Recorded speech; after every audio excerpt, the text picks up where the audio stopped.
నమస్తే, welcome to unfiltered. BJP fire brand leader Annamalai ఆ పార్టీకి గుడ్ బై చెప్పబోతున్నారా? ఇప్పుడు ఇదే చర్చ తమిళనాడు పొలిటికల్ సర్కిల్స్లో చాలా జోరుగా జరుగుతోంది. ఒకవేళ ఇదే నిజమైతే దీనికి కారణాలు ఏంటి, అన్నామలై ముందున్నటువంటి ఆప్షన్స్ ఏంటి? ఈ సందర్భంగా మరొక చర్చ కూడా నడుస్తోంది. ఎప్పటి నుంచో ఉన్నటువంటిదే, దక్షిణ భారతదేశంపై బీజేపీ సరిగ్గా ఫోకస్ పెట్టడం లేదా, అక్కడ ఆ దక్షిణాది రాష్ట్రాల్లో పబ్లిక్ పల్స్ని పట్టుకోవడంలో బీజేపీ అధిష్టానం ఫెయిల్ అవుతోందా? Let's talk. నాతో స్టూడియోలో ఉన్నారు సీనియర్ జర్నలిస్ట్, అలాగే నేషనలిస్ట్ హబ్ CEO సాయికృష్ణ గారు. సాయి గారు నమస్తే. నమస్తే అండి. చాలా పెద్ద వార్త, not only in Tamil Nadu. Annamalai అంటే ఒక నేషనల్ లెవెల్లో అతనికంటూ ఒక ప్రత్యేకమైనటువంటి గుర్తింపు ఉన్నటువంటి నాయకుడు. అలాంటి లీడరు, ఒక క్లీన్ ఇమేజ్ ఉన్నటువంటి లీడరు ఇలా అనూహ్యంగా నిర్ణయం తీసుకుంటాడు, ఇంకా తీసుకున్నట్టుగా ఏం చెప్పలేదు, తీసుకుంటాడనే చర్చ నడుస్తుంది. మీ ప్రెడిక్షన్ ఏంటి? నిజంగా వెళ్తాడా లేకపోతే? గత 1 year నుంచి, అంటే 1.5 years నుంచి నాకు తెలిసి 2024 పార్లమెంట్ ఎలక్షన్స్లో బీజేపీ ఒంటరిగా వెళ్ళింది తమిళనాడులో. ఆ తరువాత అంటే అప్పుడు ఫలితాలు పెద్దగా రాలేదు, సీట్స్ వస్తాయనుకున్నాము కానీ రాలేదు. ఎన్డీఏ కూటమికి సంబంధించి బేసికల్లీ బీజేపీ అనుకున్నది అంటే 300 స్థానాల పైన వస్తాయి. 400 స్థానాలని నెంబర్ చెప్పారు కానీ, బట్ 300 కంఫర్టబుల్ మార్జిన్ బీజేపీ గెలవగలుగుతుంది. ఒకవేళ గెలవలేని పక్షంలో ఎన్డీఏ కూటమి పక్షాలు కూడా అద్భుతంగా వాళ్ళకి సపోర్ట్ చేస్తారు అనేది ఉండే. సో ఎన్డీఏ కూటమి చాలా అవసరం, అనివార్యమైన పరిస్థితి 2024 ఎన్నికల ఫలితాల తర్వాత కానీ మనకు తెలవలే. 240 సీట్లకే బీజేపీ పరిమితం కావడము, బీజేపీకి కూటమి పార్టీల అవసరం ఖచ్చితంగా ఉండడము. సో బీజేపీ ఆ కూటమి అవసరం లేకుండానే అధికారంలోకి రాగలుగుతాము అన్న స్థాయి నుంచి ఫలితాలు వచ్చేసరికి కూటమి అవసరం ఏర్పడిన పరిస్థితి, అంతే కదా. బీజేపీ నుంచి ముఖ్యంగా బీహార్ నుంచి జేడీయూ సపోర్టు, ఇటు ఆంధ్రప్రదేశ్ నుంచి తెలుగుదేశం పార్టీ సపోర్టు తీసుకుని అధికార ప్రభుత్వాన్ని ఏర్పాటు చేయగలిగారు. ఒకవేళ వీళ్ళిద్దరు కూడా బయట ఉంటే కొంచెం కష్టమయ్యేది బీజేపీ ప్రభుత్వాన్ని ఫామ్ చేయడం. అలాంటి జంక్షన్లో అంటే 2024 పార్లమెంట్ ఎలక్షన్స్ ఫలితాలు వచ్చిన తర్వాత ఏడీఎంకే బీజేపీ కలిసి తమిళనాడులో కనుక ఎలక్షన్స్కి వెళ్ళి ఉంటే కొన్ని సీట్లు వచ్చి ఉండేవి. కొన్ని సీట్లు వస్తే కనుక అది బీజేపీకి ఉపయోగపడి ఉండేది. వాళ్ళు ఇంకొక అలయన్స్ పార్ట్నర్ ఉండేవాడు, ఇప్పుడు ఆ అలయన్స్ పార్ట్నర్ పోయాడు. ఇప్పుడు తమిళనాడులో 0 numbers వచ్చాయి. మిగతా ఈ 2 పార్టీల మీదనే డిపెండెన్సీ రావడం వల్ల ఇప్పుడు సమస్యగా మారిపోయింది అని అక్కడి నుంచి అన్నామలై పట్ల వ్యతిరేకత మొదలైంది. అక్కడ ఏమైంది అంటే అన్నామలై ఒప్పుకోలేదు. యాక్చువల్లీ ఎన్డీఏ కూటమిలోకి వెళ్ళాలి, ఏడీఎంకేని ఎన్డీఏ కూటమిలో చేర్చుకోవడం విషయంలో అన్నామలై ఒప్పుకోలేదని, అన్నాడీఎంకే బయటకు వెళ్ళడానికి కారణం కూడా అన్నామలై వ్యాఖ్యలు నచ్చకనే అన్నాడీఎంకే వెళ్ళిపోయింది. సో అన్నాడీఎంకే బీజేపీ మధ్య బంధం ఉండాలంటే అన్నామలై ఉంటే సరిపోదు, అన్నామలై ఉంటే కష్టం అవుతుంది. కాబట్టి అన్నామలైని కొంతకాలం పాటు ఆయనని అధ్యక్ష పదవి నుంచి తప్పించారు. అండ్ నాగేంద్రన్ అని అన్నాడీఎంకే నుంచి వచ్చినటువంటి నాగేంద్రన్కే అధ్యక్ష బాధ్యతలు ఇచ్చారు. సరే, పార్లమెంట్ ఎలక్షన్స్లో ఫలితాలు రాలేదు కాబట్టి ఏడీఎంకేతో పొత్తు ఉంటే బాగుంటుంది కాబట్టి అని మీరు అన్నారు. కానీ మరి 2026 అసెంబ్లీ ఎలక్షన్స్లో పొత్తులోనే వెళ్ళారు కదా, మరి ఇప్పుడు ఏమైంది అనే పరిస్థితి కూడా వచ్చింది. ఇప్పుడు కూడా ఏమైంది, ఇప్పుడు ఫలితాలు అనుకూలంగా రాలేదు బీజేపీకి. సో అది కాక థర్డ్ ఆల్టర్నేటివ్గా బీజేపీని కొంత తీసుకురాగలిగినటువంటి వ్యక్తి అన్నామలై. డిఎంకే ఏడీఎంకే కాకుండా ఇంకో ప్రత్యామ్నాయ శక్తిగా అన్నామలై నేతృత్వంలోని బీజేపీ పెరుగుతూ వచ్చింది. అట్లాంటిది ఈ థర్డ్ ఆల్టర్నేటివ్ వైపు ఈ బీజేపీ ఏడీఎంకే పొత్తు ఉండడంతో వీళ్ళిద్దరూ నెంబర్ 2 అయిపోయారు.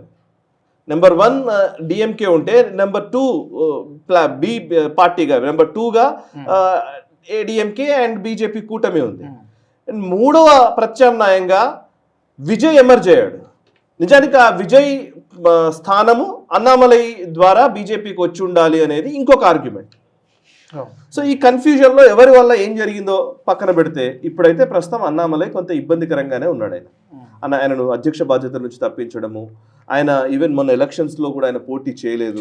అండ్ ఏడీఎంకే ఏది చెబితే అదే బీజేపీ వింటున్నట్టుగా కనిపించడము, అన్నాడీఎంకే మీద అంతగా రిలై అవుతున్నారు, బీజేపీ మీద అన్నామలై మీద ఎందుకు రిలై అవ్వట్లేదు అనేది ఇంకొక పాయింట్. అన్నాడీఎంకేనా అన్నామలయ్య అనే పరిస్థితులకు బీజేపీ అధిష్టానం రావడంతో వాళ్ళు కూడా ఎటు తేల్చుకోలేని పరిస్థితి రావడము.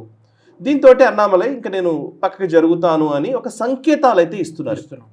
ఆ సంకేతాలు ఏంటి? ఇప్పుడు ఆయన మక్కల్ సఖీ ఇయక్కం అని ఏదో ఒక పార్టీ ఉందట, మక్కల్ సాక్షి ఏదో ఇయక్కం అని. అదేంటంటే పీపుల్స్ పవర్ మూవ్మెంట్ అని ఇంగ్లీష్లో దాని పేరంట, తమిళ్ పదము. సో ఆయన ఒక ఆర్గనైజేషన్ ఫ్లోట్ చేద్దామని ఆలోచిస్తున్నట్టుగా సమాచారం వస్తోంది. ఆర్గనైజేషన్ పొలిటికల్ పార్టీ అవుతుందా, కేవలం ఒక ఆర్గనైజేషన్ మాత్రమే, ఒక మూవ్మెంట్ కోసం మాత్రమే పనిచేస్తుందా అనేది చూడాలి. సో ఎందుకంటే మనం ఇంతకుముందు చూసాం. ఇంకో పాయింట్ ఏంటంటే అసలు ఐఏఎస్లు ఎవరైతే ఐఏఎస్లు ఐపీఎస్లు బ్యూరోక్రాట్స్ పాలిటిక్స్లోకి వచ్చిన తర్వాత ముఖ్యంగా మన దక్షిణాది రాష్ట్రాల్లో పెద్ద మంచి ఫలితాలు అయితే ఇక్కడ కనిపించలేదు. నాకు తెలిసి ఎవరు లేరు. ఇప్పుడు జేపీ గారు నిజంగా గొప్ప ఒక రకంగా మంచి విజనరీ, సంస్కరణలవాది, అండ్ ఇంకా చెప్పాలంటే ప్రజా సంక్షేమం కోసం ఆయన అవినీతి వ్యతిరేక పోరాటం చేయడం కోసం వచ్చినటువంటి వ్యక్తి. అంత గొప్ప బ్యూరోక్రాట్, సక్సెస్ఫుల్ బ్యూరోక్రాట్, పొలిటికల్గా సక్సెస్ కాలేకపోయారు. ఈవెన్ జేడి లక్ష్మీనారాయణ గారు కూడా అన్నామలై బాటలోనే ఆయన కూడా బయటకు వచ్చారు. యాక్చువల్లీ కిరణ్ బేడి కూడా సక్సెస్ కాలేదు. సో ఈవెన్ జేడి లక్ష్మీనారాయణ గారు కూడా సక్సెస్ కాలేదు. ఆయన మళ్ళీ ఏదో ప్రైవేట్ కంపెనీలో వర్క్ వెళ్ళిపోయారు. సో ఈ బ్యూరోక్రాట్స్ రాజకీయ పార్టీలోకి వచ్చినప్పుడు రాజకీయాలు కట్ త్రోట్ ఉంటాయి. రాజకీయాలు ఎప్పుడు కూడా ఇట్లా సెట్ కావట్లేదు, స్మూత్గా ఉండవు. రాజకీయాల్లో కొన్ని కొన్ని కొన్ని వదులుకోవాల్సి ఉంటుంది, కొన్ని తీసుకోవాల్సి ఉంటుంది, కొన్ని లాక్కోవాల్సి ఉంటుంది. ఓకే, కొన్నిటిని నిజంగానే మనం ఆధిపత్య ధోరణి ఒక్కోసారి మనం ప్రదర్శించాల్సి ఉంటుంది, ఒక్కోసారి పూర్తిగా సాకిల పడాల్సి ఉంటుంది. ఇక్కడ చాలా అంశాలు ఉంటాయి రాజకీయాలు, రఫ్ అండ్ టఫ్గా ఉంటాయి. ఇవి అట్లా ఉండదు. బట్ అంటే అనేది జస్ట్ ఇది కాదు, అంటే అన్నామలైకి ఈ విషయం తెలియక కాదు, తెలిసే ఉంటుంది. బట్ ఎస్, ఒక రకంగా చెప్పాలంటే అన్ఫార్చునేట్ థింగ్, అన్నామలై లాంటి వ్యక్తి బీజేపీని వీడడం అంటే డెఫినెట్లీ బీజేపీకి ఇది చాలా నిరాశాజనకమైనటువంటి అంశమే. బట్ అయితే దీంట్లో స్ట్రాటజీస్ ఉన్నాయని కొంతమంది అంటున్నారు. లేదు ఆయన బయటకు వెళ్తాడు కానీ, అంటే అక్కడ బీజేపీ అనే ఒక పార్టీ ద్వారా తమిళ రాజకీయాల్లోకి వెళ్ళాలనుకోవడం సక్సెస్ కాదు ఎప్పటికీ కూడా. ఏదో ఒక ప్రాంతీయ పార్టీ రూపంలో రావాలి, అది బీజేపీతో ఉండాలి, సేమ్ ఐడియాలజీని తీసుకెళ్లే విధంగా ఉండాలి అనేది దానికోసం ఒక స్ట్రాటజీ చేస్తున్నారని కొంతమంది అంటున్నారు. What ever it may be, అది ఏమన్నా కావచ్చు కాక. బట్ బీజేపీని ప్రజల్లోకి తీసుకెళ్లడంలో, నిజంగా బీజేపీ గుర్తుని, బీజేపీ భావజాలాన్ని ప్రజల్లోకి తీసుకువెళ్ళడంలో అన్నామలై సక్సెస్ అయ్యారు.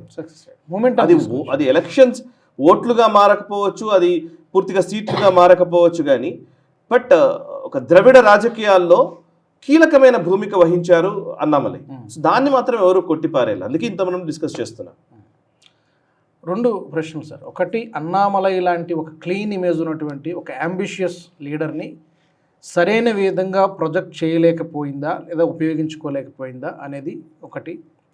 రెండోది, ఓవరాల్గా సౌత్ ఇండియాలోనే బీజేపీ ఎందుకు ఇది ఉత్తరాది పార్టీ ముద్ర అయితే ఉంది, దానికి కొన్ని కారణాలు కూడా ఉన్నాయి. అంటే ఇక్కడ పబ్లిక్ పల్స్ని పట్టలేకపోతుందా? కర్ణాటకలో కొంత బెటర్, ఒకసారి పవర్లోకి వచ్చారు. తెలంగాణలో కొంచెం బెటర్గా ఉన్నారు కానీ పవర్లోకి ఎప్పుడు వస్తారో తెలియదు. కేరళలో అసలు ఎప్పుడు దరిదాపుల్లో ఎక్కడేం కనిపించట్లేదు. ఆంధ్రాలో కూడా అదే పరిస్థితి. ఎందుకు ఇట్లా? మీకు ఆంధ్ర, ముఖ్యంగా ఉమ్మడి ఆంధ్రప్రదేశ్కి, ఇప్పుడున్న ఆంధ్రప్రదేశ్కి అటు తమిళనాడుకి చాలా దగ్గర పోలికలు ఉంటాయి. మీరు అబ్జర్వ్ చేస్తే తమిళ రాజకీయాల ప్రభావం తెలుగు రాజకీయాలపైన చాలా సీరియస్గా ఉంటుంది. తమిళ రాజకీయాల్లో ఎట్లాగైతే సినిమా స్టార్ ఎంజీఆర్ ఎలాగైతే రాజకీయాల్లోకి వచ్చి ఆయన ముఖ్యమంత్రి కాగలిగారో, ఎంజీఆర్ లాగానే ఇక్కడ ఎన్టీ రామారావు గారు కూడా అంతే స్థాయిలో ఆయన కూడా రాజకీయాల్లో రాణించగలిగారు. అండ్ అంటే సినిమా పాలిటిక్స్, సినిమా రాజకీయాలు అనే కాన్సెప్ట్ అక్కడ ఇక్కడ రెండు ప్లేసుల్లో చెల్లుబాటు అవుతూ వచ్చింది. కొంతమేర కొన్ని సందర్భాల్లో కొంతమంది సక్సెస్ అయ్యారు, కొంతమంది ఫెయిల్ అయ్యారు, అది వేరే విషయం. ఇప్పుడు లైక్ ఫర్ ఎగ్జాంపుల్ విజయకాంత్ పెద్దగా ఆకట్టుకోలేకపోయారు, ఫెయిల్ అయిపోయారు. చిరంజీవి ఒక రకంగా చెప్పాలంటే ఆయనకి ఆ రోజున్న పరిస్థితుల్లో చంద్రబాబు రాజశేఖర్ రెడ్డికి కాదని తృతీయ ప్రత్యామ్నాయంగా చిరంజీవి గారికి 18 సీట్లు ఇచ్చారు. అప్పుడు చిన్న విషయం ఏం కాదు అది. బట్ ఆయన సస్టైన్ చేయలేకపోయాడు, రాజకీయాలకు దూరం అయిపోయారు. పవన్ కళ్యాణ్ ఒక టర్మ్ పూర్తిగా అసలు ఆయనకి ఏమీ రాలేదు, ఒక సీట్ కూడా గెలవలే. కానీ నెక్స్ట్కి వచ్చేసరికి ఆయన 21 గెలిచారు, 100% స్ట్రైక్ రేట్. అక్కడ తమిళనాడులో చూస్తే రజనీకాంత్ రాజకీయాలకు రావడానికే తటపటాయించాడు, రాలేదు. లాస్ట్కి వస్తే కమల్ హాసన్ ఫెయిల్ అయిపోయాడు. విజయకాంత్ పెద్దగా రాణించింది లేదు. బట్ విజయ్ కరెక్ట్ టైంలో వచ్చాడు విజయ్, ఇవాళ ముఖ్యమంత్రి అయిపోయాడు. ఫస్ట్ సో అంటే తమిళ ప్రభావం ఇక్కడ అండ్ ఈవెన్ అన్ని రకాలుగా, ఒకవైపు సినిమా రాజకీయాలు, సినిమాల ప్రభావం రాజకీయాల మీద ఉండడం, సినిమాలో నటించినటువంటి రాణించినటువంటి హీరోలు రాజకీయాల్లోకి రావడం, ఇంకో మూడోది ఏంటంటే డబ్బు ప్రభావం. తమిళనాడులో ఒక ఎలక్షన్స్కి అయ్యే ఖర్చు ఆంధ్రప్రదేశ్లో కూడా అంతే, సేమ్. ఉమ్మడి ఆంధ్రప్రదేశ్లో మనం చూస్తే సేమ్ చాలా ఎక్కువ ఖర్చు పెడతాం. అండ్ ఇంకోటి సౌత్ ఇండియాలో ఇక్కడ ముఖ్యంగా ఈ రెండు రాష్ట్రాల్లో కూడా సంక్షేమ పథకాలు అమలు చేయడం, ప్రాంతీయ భావనలు ఎక్కువగా ఉండడం, ఇవన్నీ ఉంటాయి. అయితే తమిళనాడులో ఇంకొంచెం సీరియస్గా ఉంటాయి, మన దగ్గర అంత లేదు. తమిళనాడులో ఏంటంటే తమిళనాడు రాజకీయాలు చూస్తే, మనం మొదటి చూస్తే ద్రవిడ రాజకీయాల్లో పెరియార్ వాదం ఎక్కువ, ఏథిస్ట్ కల్చర్ ఎక్కువ ద్రవిడ రాజకీయాల్లో. అండ్ వచ్చినటువంటి నాయకులందరూ కూడా దాన్ని హిందుత్వ వ్యతిరేక భావనలనే కలిగి ఉన్నారు. సో తెలుగు రాష్ట్రాల్లో కూడా ఇంచుమించు అట్లాంటి భావనలే ఉంటూ వచ్చాయి చాలా సంవత్సరాల పాటు. బట్ కొంచెం తెలంగాణలో అడాప్టబిలిటీ ఎక్కువ అట్లీస్ట్. బట్ ఫస్ట్ ఇప్పుడు మనం మాట్లాడాలంటే తమిళ రాజకీయాల ప్రభావం తెలుగునాట చాలా సీరియస్గా ఉంటుంది. రెండు రాజకీయ పార్టీలు రెండు రాష్ట్రాల్లో కూడా కొంత సారూప్యతలు ఉంటాయి. ఈవెన్ పొలిటికల్గా మనం ఆలోచిస్తే, ఇప్పుడు మనం డిఎంకే ఏడిఎంకేలు వ్యవహార శైలి చూస్తే, జాతీయ పార్టీలతో ప్రాంతీయ పార్టీలు ఎలా వ్యవహరిస్తాయని చూస్తే, కాంగ్రెస్ టీడీపీ ఉండింది ఇక్కడ తెలంగాణ, ఆంధ్రప్రదేశ్, ఉమ్మడి ఆంధ్రప్రదేశ్లో. బట్ కాంగ్రెస్ కొంత క్షీణించింది ఆంధ్రప్రదేశ్లో, అది వేరే విషయం. బట్ తమిళనాడులో కాంగ్రెస్ మొదటి దశలోనే క్షీణించింది. ఫస్ట్ అసలు కామరాజ్ నాడార్ గారి నేతృత్వంలోని కాంగ్రెస్ పార్టీ కాస్త 70sలోకి వచ్చేది, 67 అనుకుంటాను సబ్జెక్టివ్ కరెక్షన్. ఆ టైంలో ఎంజీఆర్ కొత్త పార్టీ పెట్టడము, డిఎంకే ఏడిఎంకేగా మారిపోవడం, రెంటి మధ్యనే పోరు రావడంతో కాంగ్రెస్ కనుమరుగైపోయింది. ఆ టైంలో కాంగ్రెస్ని రివైవ్ చేయాలని కూడా ఇందిరాగాంధీ అనుకోలేదు. వై? బికాస్ అది సిండికేట్ అంటారు. అంటే కాంగ్రెస్ ఇందిరాగాంధీ నాయకత్వాన్ని వ్యతిరేకించినటువంటి సిండికేట్లో భాగస్వామి అయినటువంటి కామరాజ్ గారిని ఓడించాలని ఇందిరాగాంధీ గారు అనుకున్నారు. జాతీయ రాజకీయాల స్ట్రాటజీస్లో భాగంగా అక్కడ ఉన్నటువంటి వర్గపోరులో భాగంగానే కామరాజ్ని డంప్ చేసేశారు. అండ్ మన ఎంజీఆర్ గారికి మద్దతు పలికింది ఇందిరాగాంధీ. ఆ తర్వాత చరిత్ర వేరు, అక్కడ డిఎంకే ఏడిఎంకేగానే మారిపోయాయి మొత్తం రాజకీయాలు. కాంగ్రెస్ అవుట్ అయిపోయింది మొత్తానికి. లేటర్ ఆన్ మొన్న జరిగిన ఎలక్షన్స్లో ఈ 2014 వచ్చేసరికి కాంగ్రెస్ ఆంధ్రాలో కనుమరుగైంది. అప్పటిదాకా కాంగ్రెస్ ప్రాబల్యం ఉండింది. అయితే ఇక్కడ ఫ్లిప్ అవుతూ ఉంటారు అనమాట. డిఎంకే ఏడిఎంకేలు రెండు పార్టీలు కూడా అటు ఒకసారి ఎన్డీఏతో ఉంటారు, ఒకసారి కాంగ్రెస్తో ఉంటారు. ఫర్ ఎగ్జాంపుల్ 1998లో ఏడీఎంకే ఎన్డీఏ కూటమిలో జాయిన్ అయింది. జయలలిత గారు వాజ్పేయి గారి నాయకత్వంలో ఉన్నటువంటి బీజేపీ తోటి జతగట్టారు. 98లో ఇద్దరు కలిసి ఎలక్షన్స్లో కూటమి కట్టారు. కానీ ఒక్క ఓటుతోటి ప్రభుత్వాన్ని కూల్చేసింది కూడా జయలలితనే. సడన్గా జయలలిత తన మద్దతును ఉపసంహరించుకుంది, ఎన్డీఏ నుంచి బయటకు వెళ్ళిపోయింది, ఎన్డీఏ కూటమి నుంచి. అండ్ వాజ్పేయి ప్రభుత్వం పడిపోయింది. 99కి వచ్చేసరికి డిఎంకే బీజేపీ కూటమిలోకి వచ్చింది, ఎన్డీఏలోకి. అప్పటిదాకా ఏడీఎంకే ఉండింది, తర్వాత డిఎంకే వచ్చింది 99లో. 99 నుంచి 2003 వరకు డిఎంకే ఎన్డీఏలో భాగస్వామిగా ఉంది. కరుణానిధి ఎన్డీఏ కూటమిలో భాగస్వామిగా ఉన్నాడు, ప్రభుత్వంలో ఉన్నాడు ఆయన 2003 వరకు. 2003లో డిఎంకే బయటకు వెళ్ళిపోయింది. అప్పుడు మళ్ళీ ఏడీఎంకేతో బీజేపీ పొత్తు పెట్టుకుంది. 2004లో ఏడీఎంకే బీజేపీ కలిసి ఎలక్షన్స్లోకి వెళ్ళాయి. కాకపోతే చేదు అనుభవమే, ప్రభుత్వం ఫామ్ చేయలేకపోయారు 2004లో. మీరు అదే సేమ్ ఇక్కడ చూడండి, ఆంధ్రప్రదేశ్లో చూడండి. తెలుగుదేశం పార్టీ 1999లో తెలుగుదేశం పార్టీతో పొత్తు పెట్టుకున్నారు, 2004లో తెలుగుదేశం పార్టీతో పొత్తు పెట్టుకున్నారు, ప్రభుత్వం రాలేకపోయారు. తర్వాత ఎన్డీఏ కూటమి నుంచి టీడీపీ వెళ్ళిపోయింది బయటకి. ఈవెన్ అక్కడ కూడా అదే జరిగింది, ఎంపీ బయటకు వెళ్ళిపోయింది. మోదీ గారు ప్రధానిగా వచ్చినప్పుడు 2014లో, అంటే అక్కడ కొంచెం డిఫరెన్స్ ఉంది. చంద్రబాబు గారు మోదీకి సపోర్ట్ చేశారు, కానీ జయలలిత మోదీ గారికి సపోర్ట్ చేయలేదు 2014లో. బట్ 2014 నుంచి ఇప్పటి వరకు నంబర్స్ చూస్తే 2014, 2019, 2024 లోక్సభ ఎన్నికల ఫలితాలు చూస్తే బీజేపీ అలయన్స్లో ఉండింది. 2014 అలయన్స్లో లేదు, బీజేపీ తోటి ఏడీఎంకే అలయన్స్ లేదు. బీజేపీ ఒంటరిగా 9 స్థానాల్లో పోటీ చేసింది. ఒంటరిగా అంటే విజయకాంత్ పార్టీ చిన్న కూటమిలాగా ఏర్పాటు చేసి, పిఎంకే, డిఎండికే ఇట్లాంటి పార్టీలతో కూటమి ఏర్పాటు చేసి 9 స్థానాల్లో పోటీ చేస్తే ఒక స్థానంలో విజయం సాధించింది 2014లో. 5.56% ఓట్ షేర్ వచ్చింది. లోక్సభలో 2019కి వచ్చేసరికి మొత్తం రివర్స్ అయిపోయింది సీన్. 2019కి వచ్చేసరికి జయలలిత చనిపోయారు, ఈవెన్ జయలలిత చనిపోయిన తర్వాత ఈవెన్ పన్నీర్ సెల్వమా పళనిస్వామి అవుతారా, శశికళ అవుతారా ముఖ్యమంత్రి, అక్కడ వర్గపోరు, అన్నాడీఎంకేలో చీలికలు, ఇవన్నిటి మధ్య ఏదో పళనిస్వామి కొంతకాలం పాటు నెట్టుకొచ్చాడు. శశికళ జైలుకి వెళ్ళింది, పన్నీర్ సెల్వంని పక్కన పెట్టుకుని ఏదో పళనిస్వామి అయితే నడిపించుకుంటూ వచ్చాడు. బట్ 2019 ఎలక్షన్స్కి వచ్చేసరికి అప్పుడు అలయన్స్ పెట్టుకున్నారు. బీజేపీ ఏడీఎంకే కలిసి ఎలక్షన్స్లోకి వెళ్ళాయి. అప్పుడు 5 సీట్లలో పోటీ చేస్తే 0, 1 సీటు కూడా గెలవలే బీజేపీ. 3.58% ఓట్లు వచ్చాయి. సరే 2024 లోక్సభకు వచ్చేసరికి 23 సీట్లలో పోటీ చేశారు, 0. ఒంటరిగా వెళ్ళింది బీజేపీ. అన్నామలై నేతృత్వంలో ఒంటరిగా వెళ్ళింది. మీరు ఇప్పుడు 2019 వరకు ఒక లెక్క, 19 తర్వాత నుంచి ఒక లెక్క. 19 లోక్సభ ఎలక్షన్స్ ఫలితాలు అయిపోయిన తర్వాత 2020లో అన్నామలై బీజేపీలో చేరారు. 2021 అసెంబ్లీ ఎలక్షన్స్లో అన్నామలై మామూలుగా ఆయన చేరాడు, అంతే పక్కన ఉన్నాడు. బట్ అప్పుడు పొత్తు పెట్టుకున్నారు. 2021 అసెంబ్లీ ఎన్నికల్లో తమిళనాడులో ఏడీఎంకే బీజేపీ కలిసి ఎలక్షన్స్కి వెళితే వాళ్ళకు వచ్చిన సీట్లు ఎన్ని అనంటే బీజేపీకి 20 సీట్లలో పోటీ చేస్తే 4 సీట్లు గెలిచారు. కూటమి బాగానే పనిచేసింది అనిపించింది, కానీ అధికారం డిఎంకేకి వెళ్ళిపోయింది. బీజేపీకి 4 సీట్లు వచ్చాయి, ఎంత 2.62% ఓట్లు అంతే. సో ఈ ఓటు శాతం తక్కువే. డిఎంకే బీజేపీ ఏ రోజు అసెంబ్లీ ఎన్నికల్లో 3% మించి ఓట్లు తెచ్చుకోలే తమిళనాడులో. ఒకే ఒక్కసారి 4 సీట్లు గెలవగలిగింది 2021 అసెంబ్లీ ఎలక్షన్స్లో. ఓకే, మోదీ సారథ్యంలో లెక్క ప్రకారం. బట్ ఏమైంది, ప్రభుత్వం కోల్పోయారు, డిఎంకే అధికారంలోకి వచ్చింది 2021లో. 2026లో మొన్న ఏం జరిగింది, 1 సీట్ వచ్చింది, ఒకే 1 సీట్ వచ్చింది. సరే, అన్నా డిఎంకేతో పొత్తు పెట్టుకోవడం వల్ల లాభమా, అన్నామలై వల్ల లాభమా అని బేరీజు వేస్తే ఎవరి ఆర్గ్యుమెంట్లు వాళ్ళకు ఉన్నాయి. అన్నా డిఎంకే లేకపోతే బీజేపీకి ఏమాత్రం లేదు అనే మాట నిజమే, అది కూడా కరెక్టే. అన్నా డిఎంకేతో లేకుంటే 0 సీట్లే వచ్చాయి. అన్నా డిఎంకేతో ఉంటే మాత్రం ఎన్ని సీట్లు వచ్చాయి, 1, 2, 6 సీట్లు వచ్చాయి. అధికారంలోకి వచ్చే పరిస్థితి అన్నా డిఎంకేతో ఉంటే లేదు కదా.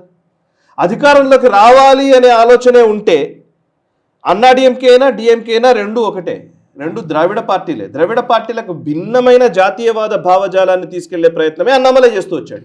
సింగిల్గా పోటీ చేస్తుంటే ఎలా ఉండేది అంటే ఈసారి, అంటే ఇప్పుడు కూడా అట్లాగే ఉండేదేమో నాకు తెలియదు. అంటే మనం ఇప్పుడే చెప్పలేము. ఎలక్షన్స్ ఫలితాలు వచ్చినాక ఒక లెక్క, ఫలితాలకు ముందు ఒక లెక్క, ఎవరి వ్యూహాలు వాళ్ళకుంటే, ఎవరి లెక్కలు వాళ్ళకుంటాయి. ఇప్పుడు మనం అదే అంటున్నాం కదా, అన్నామలై నేతృత్వంలో 2024 లోక్సభ ఎలక్షన్స్లోకి వెళ్ళారు, 0 సీట్లు వచ్చాయి, కానీ 11% ఓట్లు వచ్చాయి.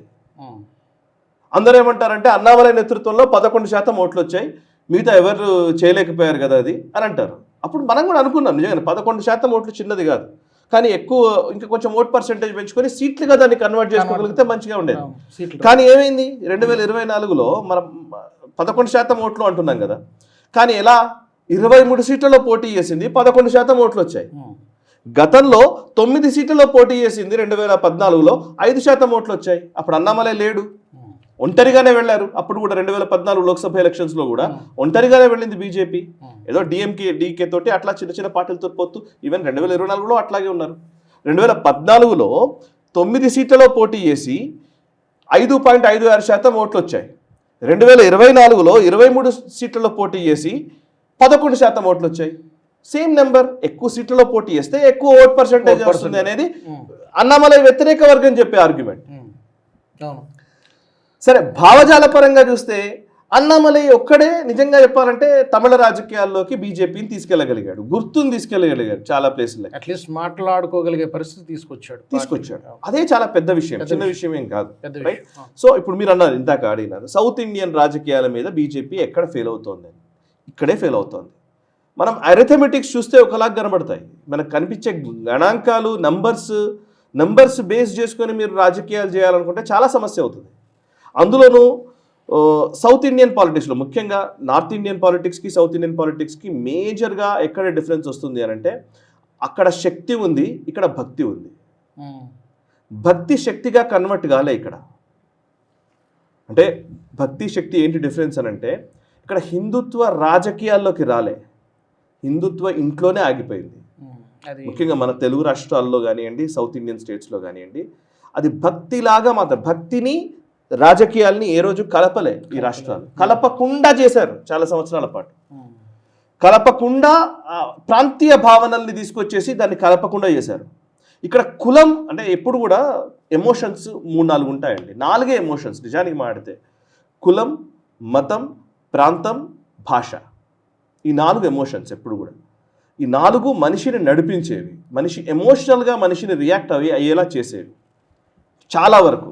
మిగతా హ్యూమానిటేరియన్ యాంగిల్స్ చాలా ఉంటాయి, మానవతా దృక్పథాలు, ఇవన్నీ నేను అనట్లేదు.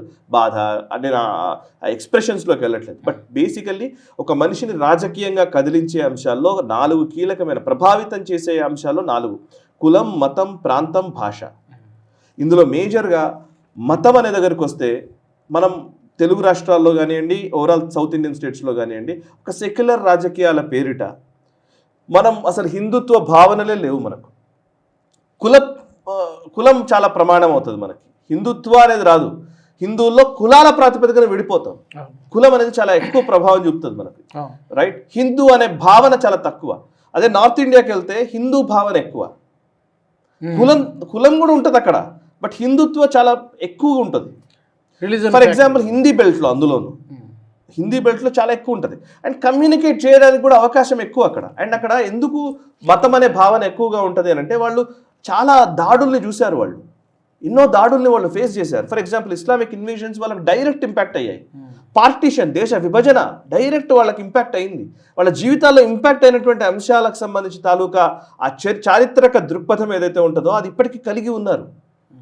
సో దానివల్ల ఏమవుతుందంటే వాళ్ళకి ఆ హిందుత్వం అనేది ఎమోషనల్గా మారుతూ వచ్చింది. బట్ మన తెలంగాణ కానీ, ఆంధ్రప్రదేశ్ కానివ్వండి, తమిళనాడు, కేరళ, ఇక్కడంతా కూడా సెక్యులర్ భావనలు. ఇక్కడ మతం ఎవరికి ఉంటుంది అని అంటే కనుక మైనారిటీస్ విషయంలో ఉంటుంది. మీరు కేరళకి వెళ్తే ఎన్ని పార్టీలు ఉన్నాయో మనకు తెలుసు, ఐయుఎంఎల్కి ఎన్ని సీట్లు వస్తాయో మనకు తెలుసు. ఈవెన్ తమిళనాడులో ఐయుఎంఎల్కి సీట్లు వస్తాయి. ఈవెన్ తెలంగాణలో అసదుద్దీన్ ఓవైసీకి సీట్లు వస్తాయి. ఓకే, సో క్రిస్టియన్ ఓట్లు ఆంధ్రప్రదేశ్లో ఎక్కువగానే ఉంటాయి. మైనారిటీస్కి ఆ మత భావన ఉంది, బట్ హిందువులకి ఆ మత భావన తక్కువ. కుల భావన ఎక్కువ, ప్రాంత భావన ఎక్కువ, ప్రాంతీయ అభిమానం ఎక్కువ. తెలంగాణ ఉద్యమమైనా, తమిళ్ ప్రైడ్ అయినా, ఓకే, ఇవన్నీ ఎక్కువ ఉంటాయి. కన్నడ భావన కూడా. మళ్ళీ అందులో కూడా ఒక ప్రాంతానికి ఇంకో ప్రాంతానికి మధ్య కొట్లాట. ఇప్పుడు కన్నడ ముఖ్యంగా వేరే భాషలకు సంబంధించిన సినిమాలు కన్నడలో రిలీజ్ కాకూడదని వాళ్ళు అడ్డుకున్నారు సినిమాల వల్ల. ఈవెన్ మన కావేరీ జలాలకు సంబంధించిన కొట్లాట ఇప్పటికీ కంటిన్యూస్గా నడుస్తూనే ఉంటుంది కర్ణాటకకి, తమిళనాడుకి మధ్య. ఈవెన్ తెలుగు రాష్ట్రాల మధ్య కొట్లాట నడుస్తోంది ప్రాంతీయ భావన. మనకు తెలుసు తెలంగాణ ఉద్యమ ప్రభావం ఇప్పుడు కూడా నడుస్తోంది, ఆంధ్రాన తెలంగాణ అని. సో ప్రాంత భావన ఎక్కువ. భాషాపరమైనటువంటి అంశం కూడా చాలా సీరియస్గా ఉంటుంది. తెలుగువారి ఆత్మగౌరవం అనే నినాదంతో ఎన్టీఆర్ పార్టీ, తెలుగుదేశం పార్టీ అధికారంలోకి రాగలిగింది. ఢిల్లీకి వ్యతిరేకంగా పోరాడాలి అనే ఒక భావన ఇక్కడ స్థిరీకరించారు. తమిళనాడులో అయినా కానీ, ఈవెన్ తెలంగాణ, ఆంధ్రప్రదేశ్లో అయినా కానీ. ఢిల్లీ అంటే అదేదో ఢిల్లీ ఆధిపత్యం అనేది, అది ఎందుకంటే బికాస్ కాంగ్రెస్ చేసిన పరిస్థితి. కాంగ్రెస్ అలాగే చేస్తూ వచ్చింది కదా. కాంగ్రెస్ చాలా అదిమేస్తూ, అక్కడ ఉన్నటువంటి హక్కుల్ని కాలరాస్తూ, ఇవన్నీ చేస్తూ వచ్చింది. నిజానికి హిందీ ఇంపోజిషన్ గురించి బీజేపీని విమర్శిస్తారు కానీ, నిజానికి మొట్టమొదట హిందీ ఇంపోజిషన్ మొదలుపెట్టిందే నెహ్రూ. నెహ్రూకు వ్యతిరేకంగా తమిళులు ఉద్యమించారు. అన్నాదురై నేతృత్వంలో కానివ్వండి, పెరియార్ టైంలో కానివ్వండి, బ్రిటిషర్లకు అనుకూలంగా మాట్లాడినటువంటి పెరియార్ కానివ్వండి. సో ఆ భావనలు కంటిన్యూ చేస్తూ వచ్చారు. సో అంటే భాష ఒకటి, కులం ఒకటి, ప్రాంతం ఒకటి, ఈ 3 ఎక్కువగా డ్రైవింగ్ ఫ్యాక్టర్స్ సౌత్ ఇండియాలో.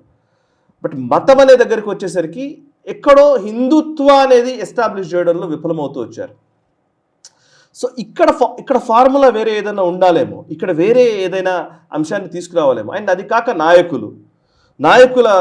నాయకులు వాళ్ళ బేసికల్లీ వ్యక్తిగతంగా ఎదిగినటువంటి నాయకులు ఉన్నారు కానీ వ్యవస్థను పెంచినటువంటి నాయకులు చాలా తక్కువ. ఒక యడ్యూరప్ప మినహా, కర్ణాటకలో యడ్యూరప్ప మినహా మిగతా ఎక్కడ కూడా వ్యవస్థల్ని నడిపించినటువంటి వ్యక్తులు, వ్యవస్థలు నిర్మించినటువంటి వ్యక్తులు, బీజేపీని అధికారంలోకి తీసుకురాగలిగే సామర్థ్యం ఉన్నటువంటి వ్యక్తులు లేరు. అసలు ఇండివిజువల్గా ఎదిగారు. అఫ్కోర్స్ మరి అక్కడ లేరా అంటే అక్కడ కూడా ఉన్నారు. మన నార్త్ ఇండియాలో చూస్తే చాలా గొప్ప గొప్ప నాయకులు ఉన్నారు. కళ్యాణ్ సింగ్ దగ్గర నుంచి ఎందరో నాయకులు, కొత్త నాయకులు పుట్టుకుంటూ వచ్చారు. చాలామంది. ఈవెన్ శివరాజ్ సింగ్ చౌహాన్ 4 టర్మ్స్ కంటిన్యూస్గా గెలిచారు. అండ్ రమణ్ సింగ్ ఓకే, ఇది కేవలం మోదీ ఎరానే కాదు, అంతకు ముందు కూడా చాలా మంది నాయకులు ఇచ్చిన నేల ఉత్తరాది రాష్ట్రాలు జాతీయవాదంలో ముఖ్యంగా. బట్ ఇక్కడ మాత్రం ఎక్కడో ఇబ్బంది పడుతూనే వచ్చారు. ఇక్కడ అడపాదడపా కొంతమంది వెంకయ్యనాయుడు లాంటి వాళ్ళు జాతీయ స్థాయి వరకు ప్రభావితం చేయగలిగారు, కానీ రాష్ట్రాల్లో ఆ పార్టీని గెలిపించలేకపోయారు కదా. వెంకయ్యనాయుడు గారు అయినా, ఈవెన్ దత్తాత్రేయ గారి టైంలో అయినా, ఈవెన్ విద్యాసాగర్ రావు గారి టీంలో అయినా, కిషన్ రెడ్డి గారు ఇంకొంచెం నయం, అప్పుడు ఆయన టైంలోనే సీట్లు కూడా 8 సీట్లు వచ్చాయి కదా అని అంటారు. What ever it may be. ఓవరాల్గా చెప్పాలంటే ఈ మొత్తం సౌత్ ఇండియన్ స్టేట్స్లో వచ్చినటువంటి దాన్ని అంచనా వేయడంలో విఫలమయ్యారా, లేకపోతే అంచనా వేయకూడదని అనుకున్నారా? ఈ రెండు ఉన్నాయి క్లియర్. ఇంటెన్షనల్గా చేస్తున్నారా, లేకపోతే నిజంగానే పట్టుకోలేకపోతున్నారా అనేది సెంట్రల్ పార్టీ లీడర్స్. ఇప్పుడు మనం అబ్జర్వ్ చేస్తే ఇంతమంది ఇన్ఛార్జీలు ఉన్నారు కదా, చాలా మంది ఇన్ఛార్జీలు ఉన్నారు. నేను ఇప్పుడు సునీల్ బన్సల్ ఉన్నారు. Sunil Bansal super track record ఉన్నటువంటి ఇన్ఛార్జ్. ఆయన యూపీలో గెలవగలిగారు, ఒడిశాలో గెలిపించారు, అటు బెంగాల్లో గెలిపించారు, ఇన్ని రాష్ట్రాల్లో టక టక టక గెలిపించుకుంటూ వచ్చినటువంటి సునీల్ బన్సల్ తెలంగాణకు కూడా ఇన్ఛార్జ్. ఆయన 2022-23లోనో ఆయన ఇన్ఛార్జ్ అయ్యారు. అప్పటి నుంచి ఇప్పటివరకు ఎన్ని జిల్లాల్లో పర్యటించారు, ఎన్ని మీటింగ్స్ పెట్టారు అంటే ఐ డోంట్ థింక్ సో. పెట్టారు, మీటింగ్స్ వచ్చారు ఆయన, ఇక్కడ కూడా చాలా చెప్పారు. అంటే నా ఉద్దేశం ఏంటంటే మైట్ బి ఇది టైం కాదనుకోవచ్చు, టైం వచ్చినప్పుడు చూద్దాంలే అనుకోవచ్చు. సునీల్ బన్సల్ లాంటి వ్యక్తి ఇక్కడ ఫోకస్ చేయాలంటే, ఇక్కడ అఫ్కోర్స్ ఏ లీడర్ అయినా ఏమనుకుంటాడు, ఇప్పుడు లాస్ మేకింగ్ యూనిట్ ఉందనుకోండి, అక్కడ సీఈఓ ఎక్కువ టైం పెట్టలేడు కదా. గ్రూప్ ఆఫ్ కంపెనీస్ ఉన్నాయండి, మీకే ఒక 10 కంపెనీస్ ఉన్నాయి, ఓకే, మీరే ఫౌండరు, మీకు ఎక్కువ డబ్బులు వచ్చేవి, ఎక్కువ ప్రాఫిట్స్ వస్తున్నది, ఎక్కడైతే మంచి వర్క్ ఫోర్స్ ఉందో అక్కడ మనం ఫోకస్ చేస్తామా? అసలు ఏమీ లేని ప్లేస్, అక్కడ ఏమీ రాదు, ఎక్కడో ఆ బ్రాంచ్ ఉంది, ఆ బ్రాంచ్ ఆఫీస్కి ఎవరు పోయేటట్లేదు, వచ్చేటట్లేదు, ఆ బ్రాంచ్ ఆఫీస్లో ఊరికే తగాదాలు అవి నడుస్తున్నాయి. మీ టైం ఎక్కడ పెడతారు? ఎక్కువ టైము, ఎక్కువ ప్రాఫిట్ ఎక్కడ వస్తే అక్కడే ఫోకస్ పెట్టడం. ఎక్కడైతే అవకాశాలు ఉన్నాయో ఎదగడానికి, ప్రాఫిట్ అనే కాదు, ఎదగడానికి అవకాశం ఎక్కడుందో, దీనివల్ల నాకు రాబోయే రోజుల్లో కొంచెం దీని మీద నేను ఇక్కడ ఫోకస్ చేయడం వల్ల నాకు ఫలితాలు వస్తాయి అనిపించినప్పుడు ఎక్కువ ఫోకస్ చేస్తాను. అసలు ఫలితాలే రావనిపించినప్పుడు నేను ఎందుకు ఫోకస్ చేస్తాను? మేబీ ఆ యాంగిల్లో చూస్తున్నారేమో. పర్వాలేదు, నడుస్తుంది. ఇప్పుడు నా టైం ఎందుకు వేస్ట్ చేసుకున్నాను? నాకు ఉన్నది 24 గంటలే. ఆ 24 గంటల్లో ఎక్కడ ఫలితాలు వస్తాయో అక్కడ ఫోకస్ చేస్తాను కదా. మేబీ అలా అనుకుంటున్నారా కూడా తెలియదు. మేబీ అలాగా అనుకుంటున్నారేమో బీజేపీ అధిష్టానం. ఫైనల్ సార్, ఇప్పుడు ఇలాంటి పాలిటిక్స్లో నవేడేస్ ఇందాక రఫ్ అండ్ టఫ్గా ఉండాల్సినటువంటి పాలిటిక్స్లో అన్నామలై లాంటి వ్యక్తి ఒకవేళ పార్టీ పెడితే వచ్చే ఎన్నికల నాటికి ఒక బలమైనటువంటి ఒక పొలిటికల్ ఫోర్స్గా ఎదగగలుగుతాడా? అసలు ఛాన్స్ లేదు. ఆయన ఒంటరిగా పార్టీ పెట్టి వెళ్ళినా కూడా అన్నామలైని వాళ్ళ డిఫైన్ చేసే విధానము భారతీయ జనతా పార్టీ వ్యక్తిగానే డిఫైన్ చేస్తారు.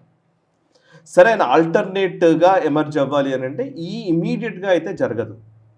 ఇప్పుడు ఈక్వేషన్స్ చూస్తే డిఎంకే, ఏడిఎంకే ఒక విభిన్నమైన సేమ్ భావజాలమే, ద్రవిడ రాజకీయాలే, కొంచెం సాఫ్ట్ ద్రవిడ రాజకీయాలకు సంబంధించి అన్నాడీఎంకే పోషిస్తుంది రాజకీయాలు. హార్డ్ కోర్ ద్రవిడియన్ పాలిటిక్స్ని డిఎంకే ఇస్తుంది.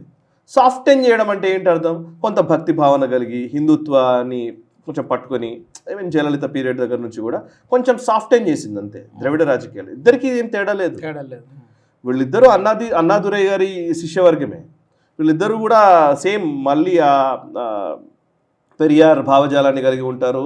ఈ హిందీ పొజిషన్ గురించి మాట్లాడే వాళ్ళే, తమిళ అస్తిత్వం గురించి మాట్లాడే వాళ్ళే. There is no difference. రెండు ఒకటి ఎక్కువ విపరీతమైన హార్డ్ కోర్ పాలిటిక్స్ చేస్తుంది, ఒకటి కొంచెం సాఫ్ట్ కోర్ పాలిటిక్స్ చేస్తుంది, ఇంతే. ఈ రెంటికి ప్రత్యామ్నాయంగా ఒక ఆల్టర్నేట్ రావడానికి అవకాశం ఉండింది. ఇప్పుడు ఆ అవకాశాన్ని అన్నామలై నేతృత్వంలోని బీజేపీ తీసుకోవాలంటే బీజేపీ పార్టీని అవుట్ సైడర్ పార్టీగానే తమిళ ప్రజలు చూస్తారు. బట్ అన్నామలైని ఇన్సైడర్గా చూస్తారు. అన్నామలై ఆ మట్టి బిడ్డ. అన్నామలై ఆ మట్టిలో పుట్టినటువంటి వ్యక్తి.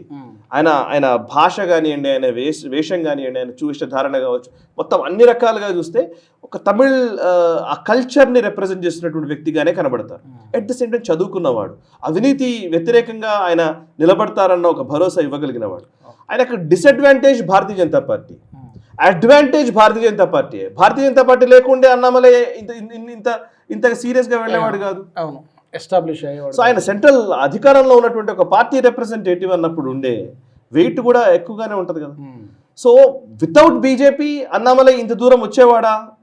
ఇంతమంది ఐబాల్స్ ఆయన వైపు తిరిగేవా? Maybe I don't think so. Okay, ఎందుకు ఫర్ ఎగ్జాంపుల్ జేడి లక్ష్మీనారాయణ గారు ఉన్నారు.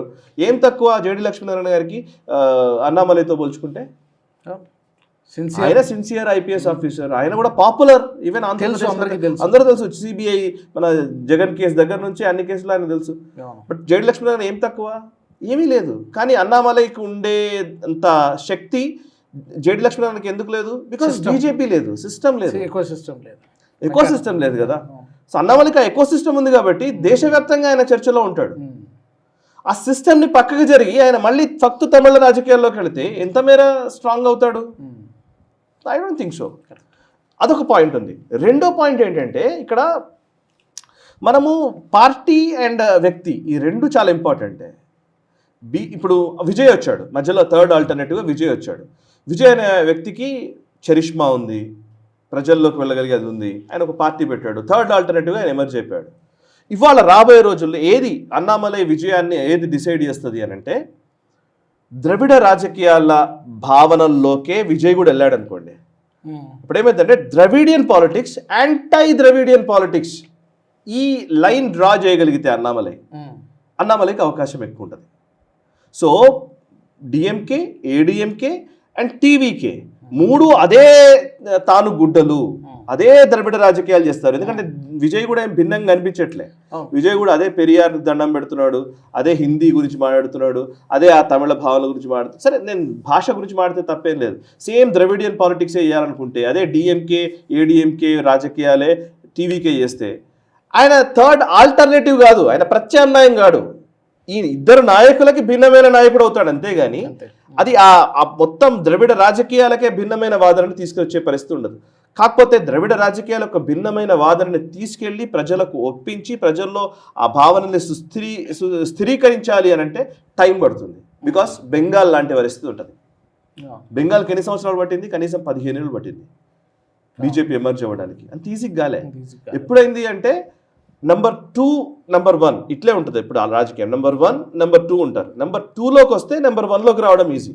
ఫస్ట్ నెంబర్ 2లోకి రావాలంటే నీ ఐడియాలజీని తీసుకెళ్ళాలి, మీ పార్టీ విధానాలను తీసుకెళ్ళాలి, నీ పోరాట పటిమని చూడాలి, నీ లీడర్షిప్ క్వాలిటీస్ ఉండాలి. మొదట ఫెయిల్ అవుతావు, రెండో టర్మ్కి కొంత సక్సెస్ అవుతావు, మూడో టర్మ్కి నువ్వు ఏమైనా విజయం సాధించవచ్చు. అదే బీజేపీ చేసింది బెంగాల్లో. బెంగాల్లో సేమ్ అదే కదా. కమ్యూనిస్టులు ఉండేది, కాంగ్రెస్ వర్సెస్ కమ్యూనిస్టులు ఉండేది. కాంగ్రెస్ అవుట్ అయిపోయింది, టీఎంసీ వచ్చింది. కమ్యూనిస్టులు అవుట్ అయిపోయారు, బీజేపీ వచ్చింది. అప్పుడు టీఎంసీని అవుట్ చేయగలిగారు. ఇప్పుడు ఇక్కడ డిఎంకే, ఏడిఎంకే ఉన్నాయి. అసలు బేసికలీ డిఎంకే, కాంగ్రెస్ ఉన్నాయి. ఫస్ట్ కాంగ్రెస్ అవుట్ అయిపోయింది, ఏడిఎంకే వచ్చింది. ఏడిఎంకే, డిఎంకే సంవత్సరాల పాటు నడిచారు. వీళ్ళిద్దరి మధ్యలోనే రాజకీయాలు నడుస్తూ ఉన్నాయి. ఇప్పుడు ఒక కొత్త ఆల్టర్నేటివ్ థర్డ్ పార్టీ టీవీకే వచ్చింది. ఇప్పుడు ఏడిఎంకే పూర్తిగా అవుట్ అయిపోతుందా? ఏడిఎంకే నుంచి ఎమ్మెల్యేలు చాలా మంది టీవీకేలో జాయిన్ అవుతారు. ఒకవేళ ఏడిఎంకే ఖాళీ అయిపోయి టీవీకే వస్తే డిఎంకే నుంచి నాయకుల్ని, టీవీకే నాయకుల్ని రెండింటిని కలుపుకొని ఉంటే ఇంకొక ఆల్టర్నేట్ ఏర్పడడానికి అవకాశం ఉంటుంది. డిఎంకే, ఏడిఎంకే రెండు క్లోజ్ అయిన రోజు అన్నామలైకి అవకాశం ఎక్కువ ఉంటుంది. దీనికి ఇంకొక టర్మ్ పట్టొచ్చు, 2 టర్మ్స్ పట్టొచ్చు, లేదా ముందే రావాలి అని అంటే దానికి తగ్గ వాతావరణాన్ని బిల్డ్ చేయవచ్చు. చాలా అంశాలు ఉన్నాయి. ఎందుకంటే ఇమీడియట్గా జరిగేవి ఏం లేవు. డిఎంకే అంత సింపుల్ పార్టీ ఏం కాదు, కాడర్ బేస్డ్ పార్టీ. ఇవాళ స్టాలిన్ తర్వాత ఎవరు అనేది ఒక క్వశ్చన్ ఉంది. స్టాలిన్ 73 ఏళ్ళకి వచ్చాడు, ఆయన ఆరోగ్యం బాగానే ఉండాలి, ఆయన బాగానే ఉంటే బాగుంటుంది. కానీ బట్ ఎస్, చాలా ఇష్యూస్ ఉంటాయి. పొలిటికల్ పార్టీస్, ముఖ్యంగా ప్రాంతీయ పార్టీలు అధికారం కోల్పోయిన తర్వాత కంటిన్యూ అవ్వడం అనేది చాలా కష్టమైన అంశం. బికాస్ టీఎంసీ అధికారం కోల్పోయి నెల కూడా కావట్లేదు, అప్పుడే తక్కువని అయిపోయిందా లేదా, కొలాప్స్ మొదలైపోయింది. అట్లాగే ఉంటాయి ప్రాంతీయ పార్టీలు, అలాగే ఉంటాయి. అధికారంలో ఉన్నంత వరకు ఒకలాగా, అధికారం కోల్పోయిన తర్వాత ఇంకొక పరిస్థితిలోకి వెళ్ళిపోతాయి. లెట్స్ ఇప్పుడు ఇవన్నీ మాట్లాడుతున్నాం కానీ అసలు అన్నామలై నాకు తెలిసి బీజేపీ వెళతాడని నేను అనుకోవట్లేదు. ఇంకా ఢిల్లీ వెళ్ళి కలవాలి, మోదీ గారు ఏం చెప్తారు అంటే నేనేమనుకుంటున్నానంటే ఇదొక నెగోషియేషన్ టాక్టిక్ మాత్రమే అని నేను అనుకుంటున్నాను. ఒక ఇండికేషన్ ఇచ్చి ఉండొచ్చు, ఆయన వెళ్ళిపోతాడు అన్న మాట. అంటే బేసికల్ అన్నామలైని వదులుకునే అవకాశం బీజేపీ ఆలోచించదు. బికాస్ ఎందుకంటే ఏడిఎంకే అవుట్, ఏడిఎంకే మీద ఏం రిలయబుల్ అయ్యే అవకాశం లేదు బీజేపీ. అండ్ డిఎంకే ఎట్లాగూ ఒక వేరే వైపు ఉంది. ఇప్పుడు టీవీకేని కంట్రోల్ చేయగలిగే సామర్థ్యం ఉన్నటువంటి వ్యక్తి, టీవీకేకి ఎదురొడ్డి నిలబడగలిగే ఒక సిగ్నిఫికెంట్ వాయిస్ ఇవ్వగలిగేటువంటి వ్యక్తి ఎవరైనా తమిళ రాజకీయాల్లో ఉన్నారంటే అది అన్నామలై మాత్రమే. అందులోకి సో అట్లాంటి అన్నామలైని బీజేపీ వదులుకుంటుందని నేను అనుకోను. ఎగ్జాక్ట్లీ మీరు అన్నట్టుగా అన్నామలైకి బీజేపీ లాంటి మెకానిజము ఎకోసిస్టమ్ అవసరము, at the same time Annamalai లాంటి ఐడియాలజికల్ డెప్త్ ఉన్నటువంటి నాయకుడు లీడర్ కూడా బీజేపీకి అవసరం ఆ స్టేట్. సో బీజేపీ అన్నామలైని కోల్పోతుందని అనుకోని ఇప్పటిదాకా ఎక్స్ప్లోరేషన్ అయిపోయినాయి. మేబీ అందులో పొరపచ్చాలు కొన్ని ఉండవచ్చు, అసలు నన్ను ఎందుకు పక్కకు జరిపారని ఆయన అన్నామలైని పక్కకు జరపడం అనేది ఒక సమస్య కావచ్చు, అండ్ అన్నామలైని జరపడం వల్ల పార్టీ పోయిందన్న భావన కావచ్చు, అన్నామలై ఏడీఎంకేతో కలిసి పని చేయకపోవడం వల్ల ఏదైనా కావచ్చు, అవన్నీ అయిపోయినాయి. నౌ ద ఫ్రెష్ స్టార్ట్ ఇప్పుడు మొదలవుతుందని నేను అనుకుంటున్నాను. ఈ ఫ్రెష్ స్టార్ట్ ఖచ్చితంగా బీజేపీ ఆశీర్వాదంతో జరుగుతుంది. అమిత్ షా అండ్ నరేంద్ర మోదీ గారి ఆశీర్వాదం లేకుండా అన్నామలై ఏ నిర్ణయం తీసుకోవడం అంతవరకు అయితే అంతవరకు క్లియర్. చూడాలి రాబోయే 2-3 రోజులైనా ఒక స్టేట్మెంట్ వస్తుందేమో, దాని తర్వాత మళ్ళీ మనం మాట్లాడుకోవాల్సి ఉంటుంది. Thank you very much Sagar. Thank you. మరి ఈ ఎపిసోడ్కి సంబంధించి మీ అభిప్రాయం ఏంటి? అన్నామలై విషయంలో ఏం చేసేటువంటి అవకాశం ఉంది? పార్టీని విడతాడా, లేకపోతే పార్టీలోనే ఉంటాడా, కొత్త పార్టీ పెడతాడా? మీరు ఏమనుకుంటున్నారు? కామెంట్ సెక్షన్లో పెట్టండి. వచ్చే ఎపిసోడ్లో మరొక అన్ఫిల్టర్డ్లో మళ్ళీ కలుద్దాం. జై హింద్. ఈ వీడియో మీకు నచ్చినట్టయితే లైక్ చేయండి, 10 మందికి షేర్ చేయండి. అలాగే కామెంట్ల రూపంలో మీ అభిప్రాయాలను మాతో పంచుకోండి. Nationalist hub group of channels ను సబ్స్క్రైబ్ చేసుకుని తెలుగునాట జాతీయవాద జర్నలిజాన్ని ప్రోత్సహించండి. ఈ వీడియో కింద ఉన్న బెల్ ఐకాన్ పై క్లిక్ చేయడం మర్చిపోవద్దు.